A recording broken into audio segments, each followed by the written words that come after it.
Hello, good people. My name is Nick, and I'm a critical care nurse in the UK, but originally I'm from Kenya. And today I've got a very interesting video for you guys. Um, Remember to watch, share, and subscribe to my YouTube channel at Nick the Night Nurse. Today we're going to talk about the things you should do as soon as you land in the UK. And the first thing is clearing with the UK border force. And it just entails a series of checks to ensure that your visa is okay and your work permit is okay and you are safe to enter into the UK. And as you check out, they normally direct you to the border force, whereby they normally check your fingerprints and counter check them with the immigration office, ensure that they are the same. And also they check your employment details. They're going to ask you a few questions here and there to ascertain that everything is in order. Then after that, if they are satisfied, they're going to clear you, and then welcome to the UK. Soon after you check out, they normally have the meet and greet. You get a representative from the NHS trust you'll be working for, or the private sector hospital you'll be working for. They normally receive you with some gift hampers here and there. They welcome to the UK, because to be honest, it's one of the weirdest feeling ever, because you're going to a new country, you totally don't know anybody, and you have to adapt to the new system. So they make it comfortable for you on the first day of your arrival, so that you can maybe get a better picture of UK as you start your new life, new job in another country. And they normally provide some transport for you to the accommodation, whereby most of them, they give you between 1 month to 3 months paid accommodation as you figure out your ways in the UK, which is one of the best things UK employers offer. You can imagine paid rent for 3 months, inclusive of all bills. That is one of the best things you can ever have, like having to move to another country for work purposes and all that kind of stuff. Soon after you've arrived to the UK, they normally give you a day or two to settle down,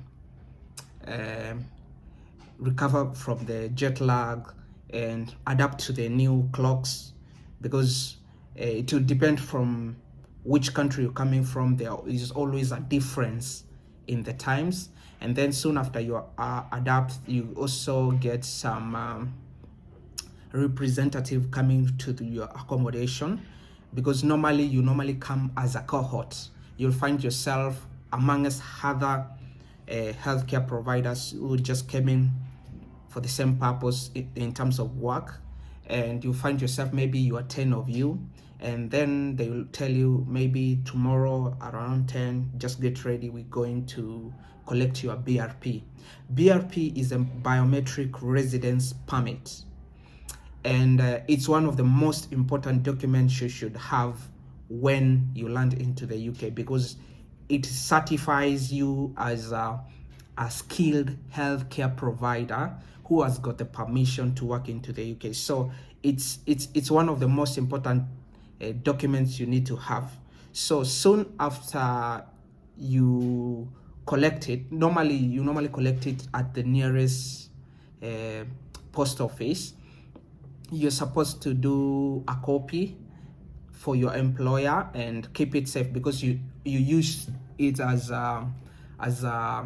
your ID card, because it's a new country. You cannot always have your passport on every now and then. So that's the first thing. Then the second thing, you need to apply for a provisional license for those who do not have driving license, and also the ones who want to maybe renew their driving license from the other country. Maybe if you've got an international license, they give you a grace period of 1 year, then you can reapply again for the license. You'll do the exams, then they give you another license.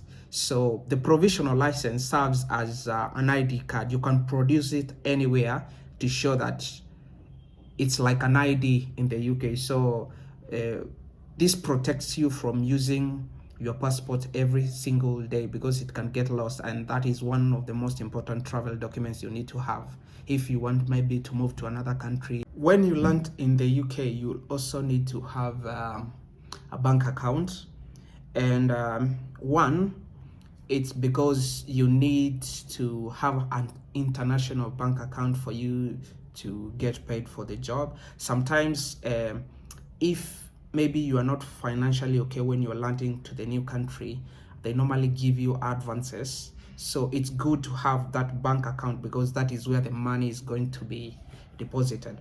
And then the other thing is just getting the basics in terms of the transport, because at that time you do not have a car, so you need to have either a metro card or you use the debit Visa card for the transport, because they normally have contactless mode of payment whereby you just tap in when you're going to the bus and tap out when you're just leaving the bus, to ensure that money does not continue being deducted in your account even when you leave the bus, because there are some buses which you can tap in, and if you forget to tap out, money will just continue deducting because it will assume you're still in the bus and you're traveling. So the best way is having a metro card.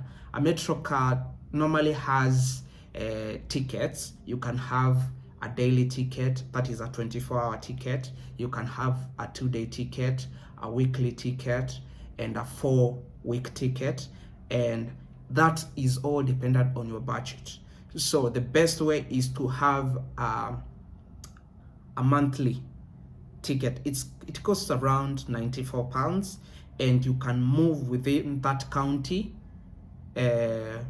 for the next 30 days, 24 hours a day, without having an issue. You can just use any bus as long as it's metro, and you just tap in and it will accept because you've got money in the account, and it gets deducted from there. You just deposit like £94 and you are sorted in terms of transport for the whole month. And that is one of the best things about UK. The transport system is actually one of the best, because I think from my perspective, having a car in the UK is just but a liability, because everything is just so comfortable, just having bus stations just outside your house. Thank you guys for watching. See you on the